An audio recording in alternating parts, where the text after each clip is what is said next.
¿Fantasmas? No, muchacho, no hay historias de fantasmas en este pueblo. La única historia que contamos, con ese corte, es la historia de Jacob. ¿De verdad quieres escucharla?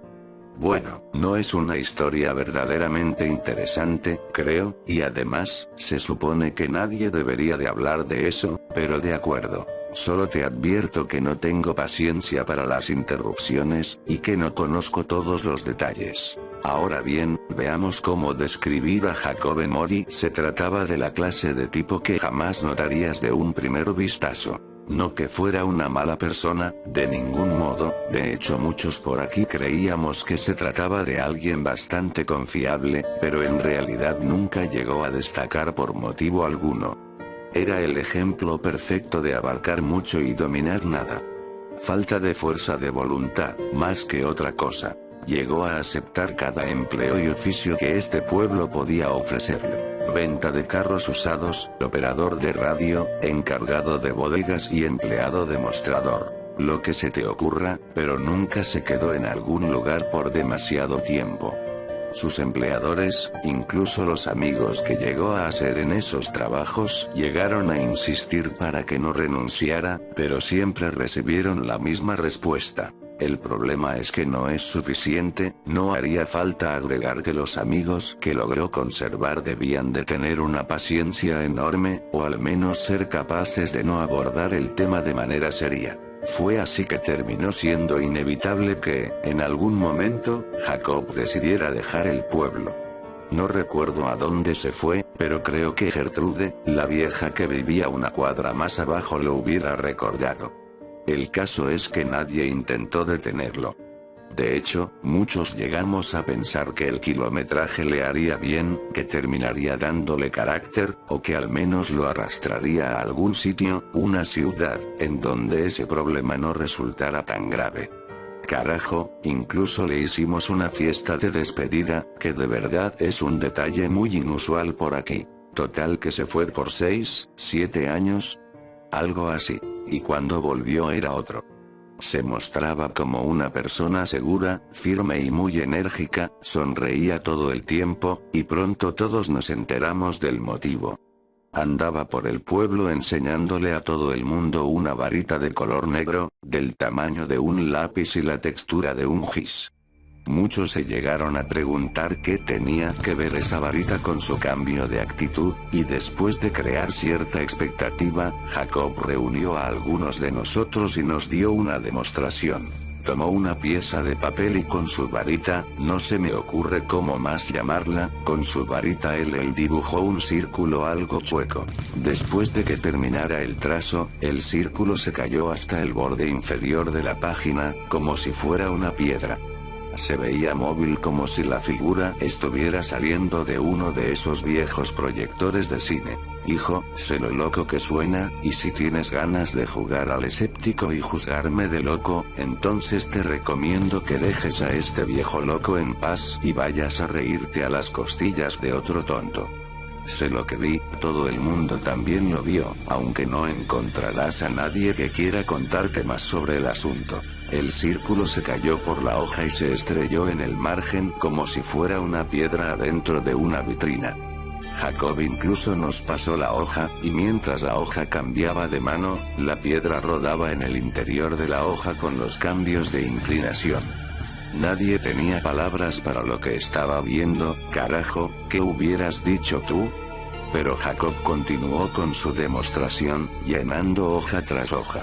Monitos de alambre que peleaban entre sí, o que se ponían de acuerdo para construir una casita, o cortar un árbol. Eso fue todo lo que necesitó antes de anunciarnos que planeaba cobrar por un show, para pagarse el alojamiento y la comida y que en el show, dibujaría lo que fuera que el público le pidiera.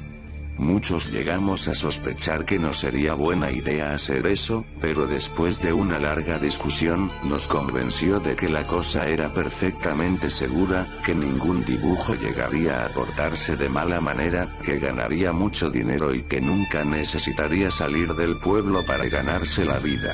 Pobre Jacob. Sigo pensando que si no hubiera sido tan crédulo y hubiera escuchado mis tripas, habría salvado al pobre cabrón con solo romperle su varita en ese mismo momento. Pero era mucho más joven que ahora, todo el mundo lo era, y ninguno quiso ver problemas en animarlo con continuar con su asunto. Era increíble. Después de todo el mundo merecía ver algo así.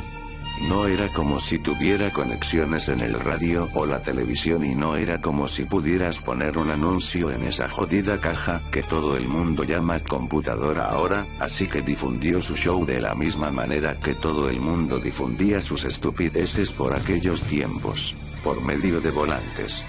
Ahora, los volantes no llamarán mucho la atención de un citadino como tú, pero en un pueblo como este, te aseguro que se notan. Estos, sobre todo, pegados a los postes, con figuras que se movían solas, se notaron muchísimo.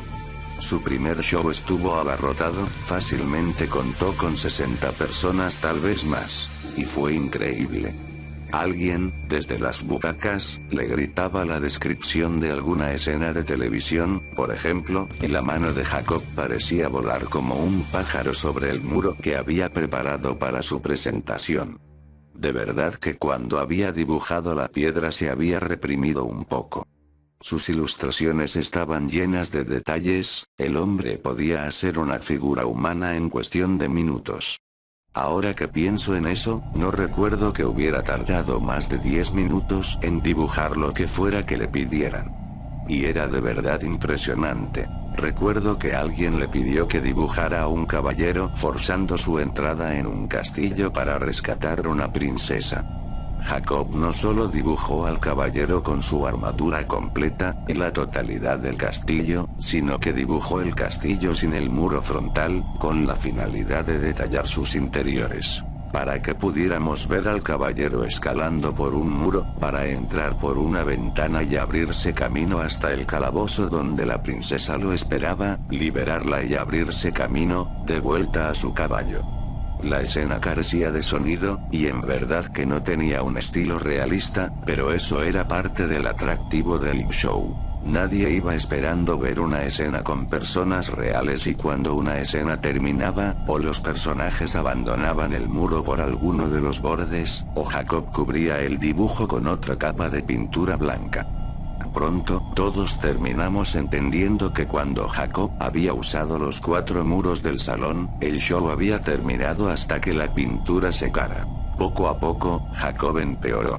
Si al principio todos sentíamos que era verdaderamente enérgico, hiperactivo incluso, luego nos dimos cuenta de que esa vitalidad o fervor o como quieras llamarle, parecía controlarlo, aún no es suficiente, solía chistar a las espaldas de la gente.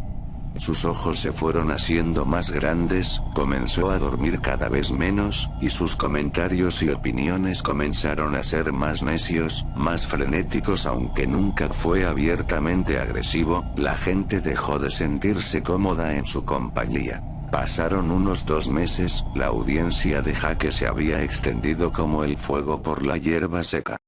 Casi todo el pueblo pagaba por ver el show, todos los días, y abarrotaban a reventar el viejo y pequeño salón que había calculado, de comienzo, para ganarse la vida. Fue necesario ir rentando espacios cada vez más grandes. En algún momento, ya ni siquiera se detenía a concluir uno de los muros, cuando de golpe pasaba al siguiente y a veces, las escenas terminaban mezclándose, como si cada uno de los muros fuera la hoja de un tríptico. Al público le encantaba. Casi por instinto, la gente dejó de llevar a sus hijos y a poco, el espectáculo comenzó a perder el recato. Monstruos, bizarros y originales comenzaron a aparecer de vez en cuando. Los duelistas de las peleas parecían sentir dolor al lastimarse, e incluso comenzaron a aparecer desnudos improvisados de actrices de la época. Pronto, el bueno de Jacob se había vuelto mujeriego y alcohólico. Una noche, mientras el hombre se colocaba delante de sus lienzos, todo el mundo pudo darse cuenta de que estaba completamente borracho. Yo estaba en la primera fila y la peste a tinto era de esas que casi embriagan por sí mismas. El show comenzó y Jacob fue dibujando perezosa, más torpemente que de costumbre, las solicitudes del público. Para el último muro, alguien le pidió que se dibujara a sí mismo. A todo el mundo le pareció una gran idea, parece que todos sentíamos curiosidad de ver un autorretrato. El maestro de ceremonias terminó por hacernos caso. Tan pronto como terminó de conectar las dos últimas líneas de la versión de su propio abrigo, el resto de las creaciones de los lienzos dejaron de hacer lo que estaban haciendo, y miraron directamente a la nueva imagen. Los amantes dejaron de besarse, los payasos dejaron de reírse, los robots y los piratas pararon de pelear. Para ese momento, todos en el público nos habíamos quedado en silencio. No se sentía bien, no se sentía nada bien. Recuerdo claramente el rostro de Emory, por completo pálido al momento que entendía el enorme error que había cometido, buscando desesperadamente los botes de pintura blanca que había olvidado dejar en el escenario para el momento del show.